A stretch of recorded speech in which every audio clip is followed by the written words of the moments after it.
누가복음 11장 1절부터 18절까지 말씀입니다.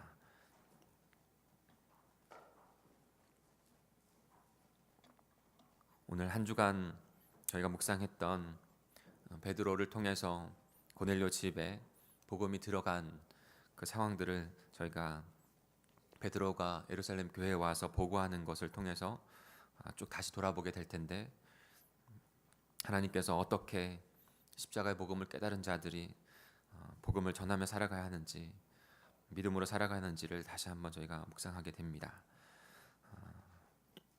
제가 먼저 1절을 읽겠습니다.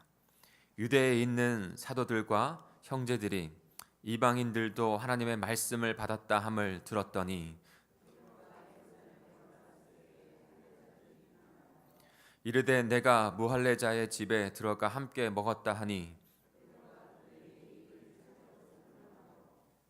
이르되 내가 욥바시에서 기도할 때 황홀한 중에 환상을 보니 큰 보자기 같은 그릇이 내 귀에 매어 하늘로부터 내려 내 앞에까지 드리워졌거늘,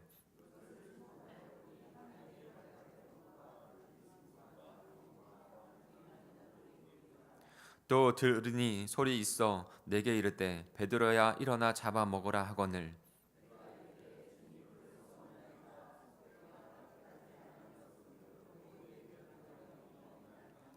또 하늘로부터 두 번째 소리 있어 내게 이르되 하나님이 깨끗하게 하신 것을 내가 속되다고 하지 말라 하더라.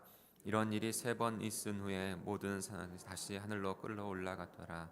마침내 3사람이 내가 유숙한 집 앞에 서 있으니 가이사라에서 내게로 보낸 사람이라.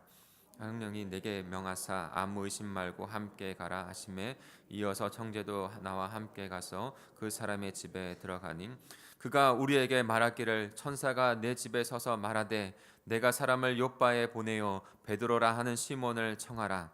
그가 너와 내 온 집이 구원받는 말씀을 내게 이르리라 함을 보았다 하거늘, 내가 말을 시작할 때 성령이 그들에게 임하시기를 처음 우리에게 하신 것과 같이 하는지라. 내가 주의 말씀에 요한은 물과 세로로 베풀었으나 너희는 성령으로 세례를 받으리라 하신 것이 생각났노라. 그런즉 하나님이 우리가 주 예수 그리스도를 믿을 때 주신 것과 같이 선물을 그들에게도 주셨으니 내가 누구이기에 하나님을 능히 막겠느냐 하더라. 그들이 이 말을 듣고 잠잠하여 하나님께 영광을 돌려 이르되 그러면 하나님께서 이방인에게도 생명 얻는 회개를 주셨도다 하니라. 아멘. 오늘 다섯째 날, 그날을 순환의 날이라고 명칭합니다. 배반을 당하고 예수님께서 잡히시고 이제 빌라도의 법정, 세상의 법정 앞에 서서 사형 선고, 십자가형의 사형 선고를 받으신 것이죠. 그리고 묵묵히 그 골고다 언덕으로의 갈 길을 걸어가십니다. 그리고 십자가에서 죽임을 당하십니다. 겉모습은 그와 같지만 그 길을 위하여 걸어가신 그 뜻을 우리는 잘 알죠. 예수 그리스도께서 고통을 그렇게 당하시면서 우리가 담당해야 될, 우리가 받아야 될 그 사형 선고를 친히 예수 그리스도께서 받으신 것입니다. 그 예수 그리스도를 만난 자들의 믿음, 갈라디아서 2장 20절을 계속적으로 저희가 서두에 묵상하고 있는데, 제가 전체를 한번 읽어드릴게요. 내가 그리스도와 함께 십자가에 못 박혔나니 그런즉 이제는 내가 산 것이 아니요 오직 내 안에 그리스도께서 사시는 것이라. 이제 내가 육체 가운데 사는 것은 나를 사랑하사 나를 위하여 자기 자신을 버리신 하나님의 아들을 믿는 믿음 안에서 사는 것이라. 나를 사랑하사 나를 위하여 자기 자신을 십자가에 내던져 기꺼이 버리신 그 하나님의 아들을 믿는 믿음 안에서 사는 것이다 라는 것이죠. 그 예수 그리스도를 향한 믿음으로 우리가 새로운 생명을 얻었고, 그 십자가에서 우리의 모든 죄를 용서하신 그 복음을 향한 믿음으로 우리가 살아가고 살아났고 살아가는 것이죠. 그리고 그 복음을, 그 믿음을 전하지 아니할 수 없어서 날마다 그 복음 안에 살아가며 그 복음을 전하는, 간증하는 그래서 우리 삶 가운데 그 예수 그리스도께서 나와 긴밀하게 관계하시는 그분을 그냥 나누는 그 삶을 살아가게 되는 것입니다. 지난주 수요일에 제가 조금 심하게 체했어요. 그래서 가끔가다 그런 고통이 있는 것이 또 은혜다 이런 생각을 했습니다. 몸이 아프다 보니까요. 예수님의 고난이 조금 더 느껴지더라고요. 나는 체해서 손발이 너무 차갑고 막 오금이 저린 것 같은 그런, 그리고 막 식은땀이 나고 이런 간데 잠시 있지만 그분의 손과 발에 못을 박히면서 옆구리에 창을 찔리면서 고통당하시는 그분, 얼마나 심한 고통이 있을까 하는 생각을 좀 하게 됐어요. 오늘 아침에 눈을 떠봤더니 왼쪽 눈이 부었어요. 보이시나요 혹시? 왼쪽 눈이 부었어요.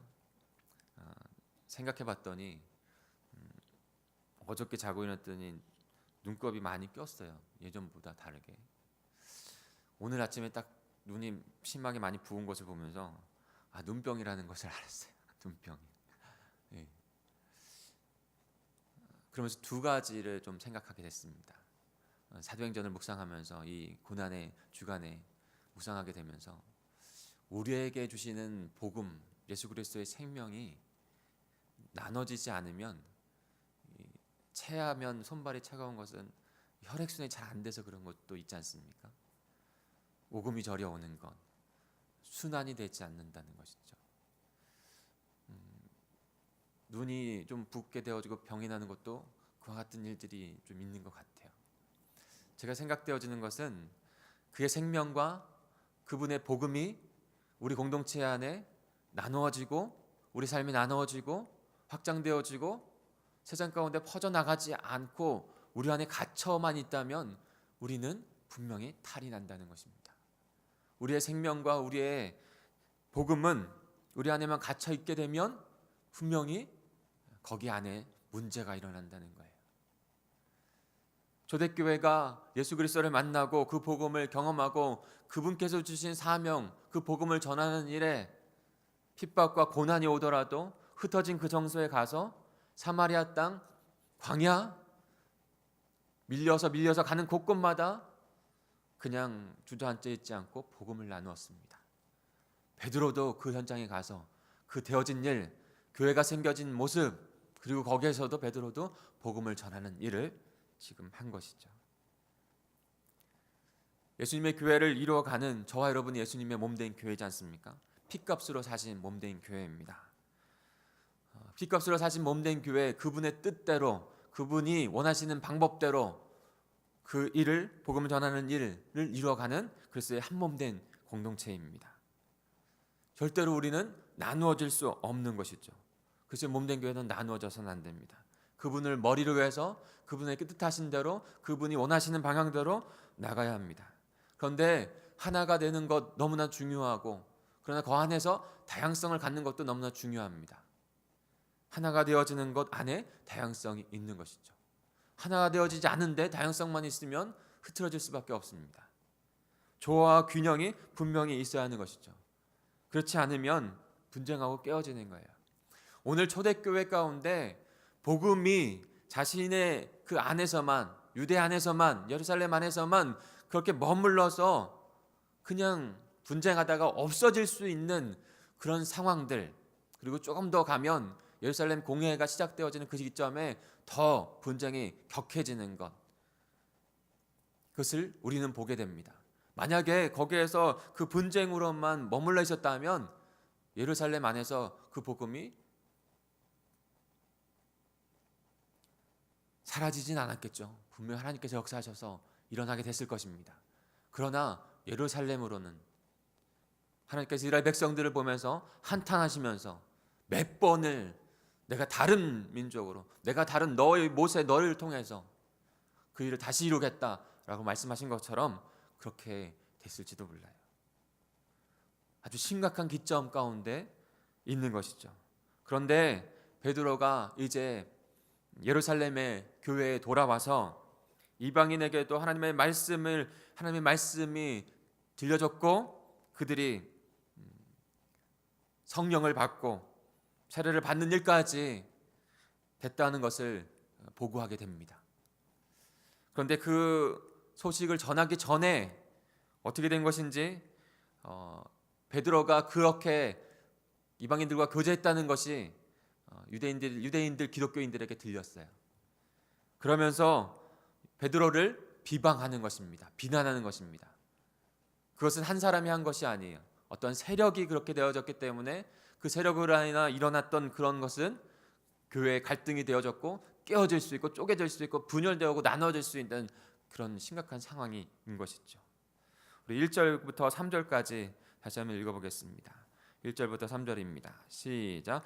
유대에 있는 사도들과 형제들이 이방인들도 하나님의 말씀을 받았다 함을 들었더니 베드로가 예루살렘에 올라갔을 때 할례자들이 비난하여 이르되 내가 무할례자의 집에 들어갔다 함과 먹었다 하니 함께 먹었다 하니. 2절에 보면 할례자들이 베드로를 비난했다고 했습니다. 할례자들 누구일까요? 조금 더 유대인들은 맞죠. 다 유대인들. 지금 예루살렘 교회에는 이방인이 없어요. 유대인들이에요. 다 유대인들 기독교. 헬라 그 문화권에서 있었던 그런 기독교인들, 있었었던 기독교인들. 그러니까 기독교인, 유대인의 기독교인이에요. 그런데 더 구체적으로는 그들이 누구일까? 헬라자들. 그러니까 다른 말로 하면 헬라파 유대인이라고 말할 수 있는 것이에요. 6장 7절에 보면 하나님이 사도행전 6장 7절인데요. 하나님의 말씀이 점점 왕성하여 예루살렘의 제자의 수가 많아졌습니다. 성령을 받고 그 말씀이 왕성하게 퍼져가고 일곱 집사도 세워지고 그런데 허다한 제사장의 무리가 이 도에 복종했다. 예수 그리스도의 십자가의 도에 복종했다라는 것이죠.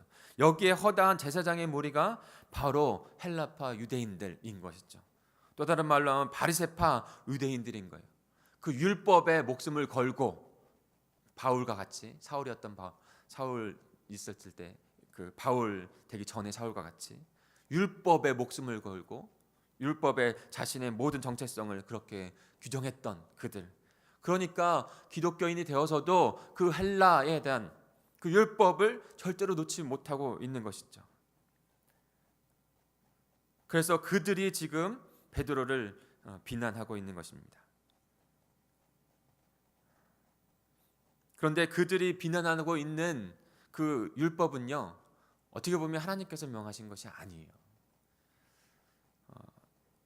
출애굽기나 레위기나 민수기나 신명기 그 하나님께서 주신 율법 안에 이방인들과 함께 교제하는 것, 율법을 식사를 하는 것, 그것에 대해서 잘못되었다 명시한 법은 있지 않습니다. 그런데 그것은 바로 나중에 그 유전을 통해서 유대인들이 바리새인들이 정했던 성경 말고 또다시 정했던 유전의 법들이 있거든요.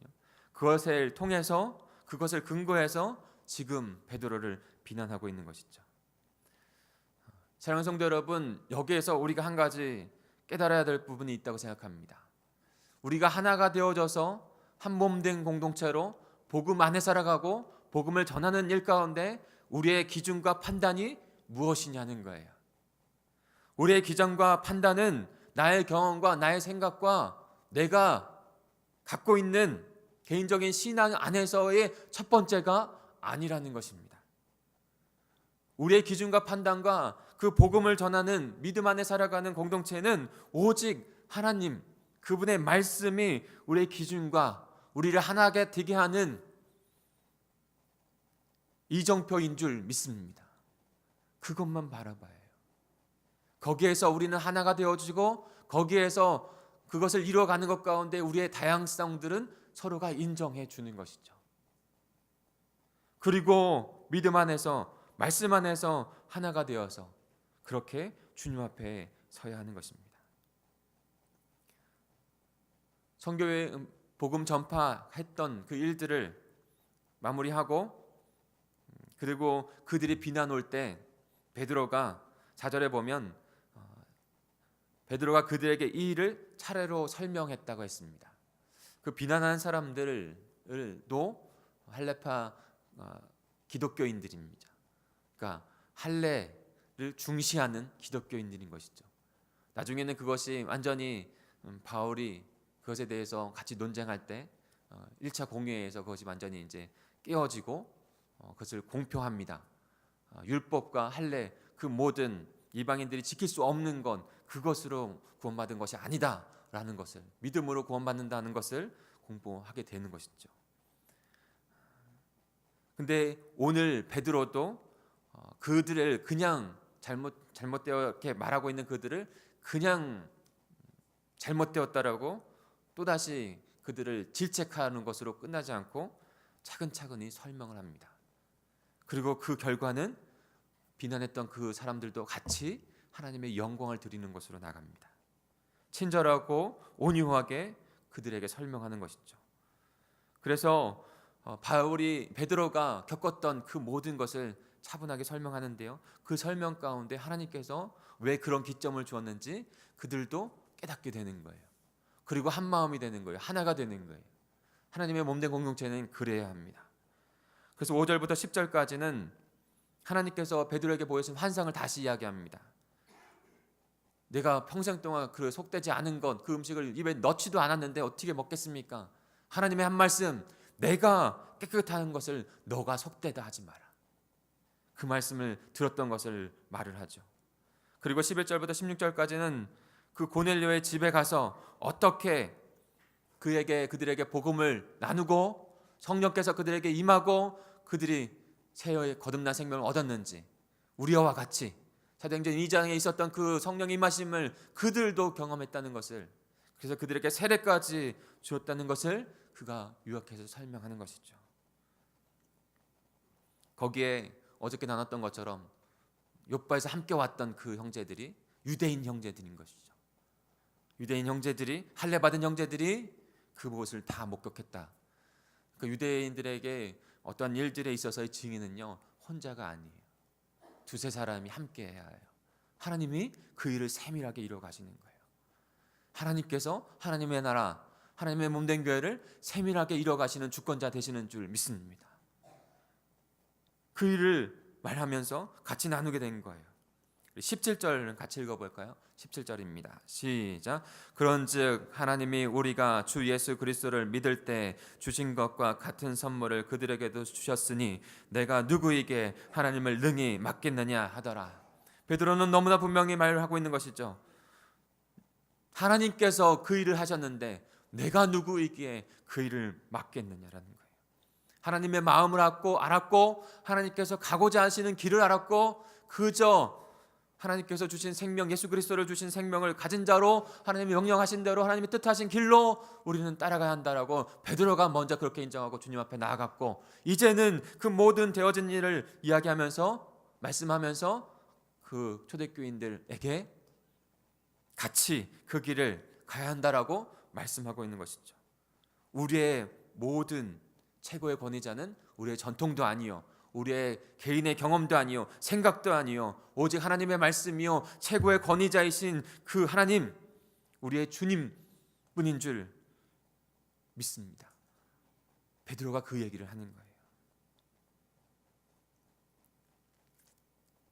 언제나 그래야만, 그렇게 깨어 있어야만 언제나 우리는 살아있는 신앙으로 주님 앞에 서서 주님 뜻을 따라갈 수 있습니다. 언제나 그래야만 우리는 살아있는 공동체가 됩니다. 우리의 피와 같은 복음이 증거되어지고 나누어지는 것 가운데 우리는 생생하게 살아서 역동할 수 있습니다.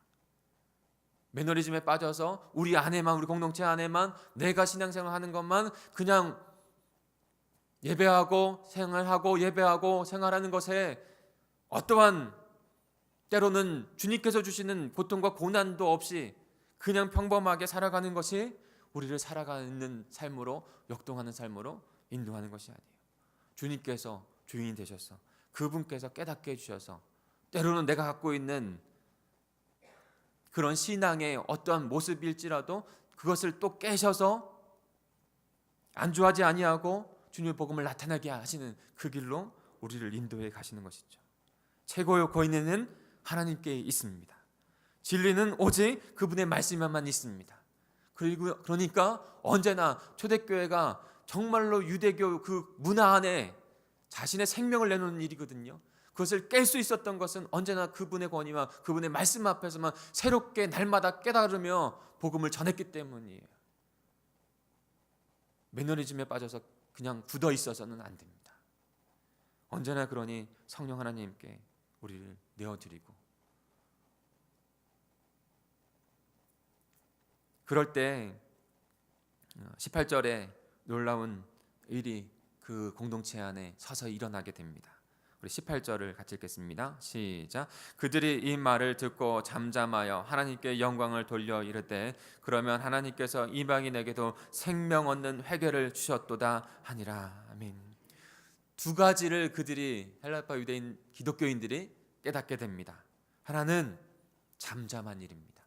잠잠한 일. 여러분, 다양성은 너무나 중요한 것입니다. 그러나 하나님 권위, 하나님의 말씀, 그 커다란 하나님 앞에서는 그분의 말씀이 우리 안에 떨어졌다면, 그분의 말씀이 비전 가운데 우리에게 나타났다면 그것에 대한 기도해야 하고, 그리고 그것을 받는 일들을 잠잠하게 해야 하는 거예요. 그리고 그 일 가운데 하나가 되어야 합니다. 여러분, 로켓이 왜 달나라까지 갑니까? 이렇게 분산되었던 그 에너지가요, 그것을 발견한 사람이, 첫 번째 발견한 사람이 로켓을 이제 하게 된 건데, 그 분산하는 에너지를 이렇게 좁게 만들었어요. 좁게 만들어서 그것이 에너지가 집중되어져서 거기에서 에너지가 폭발적으로 나타나게 되어서 로켓이 달까지 가는 추진력을 갖게 된 거예요. 이전까지는 넓어서 분산되었던 것을 좁게 만들어서 그것이 에너지를 집중해서 나갈 수 있게. 그리스도의 몸된 공동체가 복음 안에서만, 복음을 전하는 것 안에, 생명 안에서만, 하나님의 나라를 이루어가는 그 집중 안에서만 하나가 되어질 때 놀라운 성령의 그 구원의 역사를 초대교회가 이루었던, 한국교회가 100년 전에 이루었던 그 경험들을 다시 하게 될 것입니다. 잠잠히 주의 명령만 바라봐야 합니다. 그리고 또 한 가지 한 것은 뭐냐면 영광을 돌려드리는 것입니다. 영광을 돌려드리는 것. 그들에게도 생명을 얻는 해결을 분명히 그들이 보고 인정하고, 그리고 그 복음이 자신들만이 아니라 이제는 이방인들까지 나아간 것. 그들이 비전을 바라보게 된 것이죠. 그리고 하나님께 영광을 올려드린 것입니다. 사랑하는 성도 여러분, 우리 안에도 하나님께서 하나하게 되게 해주신 생명이 있습니다. 그리고 그것을 피와 같은 그 복음을 나누고 전하고 생명을 얻게 하는 일로 우리를 부르셨습니다. 예수님께서 십자가를, 부활의 그 복음을 먼저 이루신 것이죠. 우리도 그 십자가로 나아가서 주님의 뜻을 밝게 깨닫고 영혼을 구원하여 하나님의 더 큰 역사를 이뤄가는 일 가운데 쓰임 받아야 될 줄 믿습니다. 그런 저와 여러분이 되는 이 시간이 결단되어지는 시간이 되기를 간절히 축복합니다. 우리 아까 사랑초원이 고백한 갈보리 산 위에 찬송가 150장 함께 고백하며 그리고 결단으로 나아갔으면 좋겠어요. 우리 같이 찬양하겠습니다.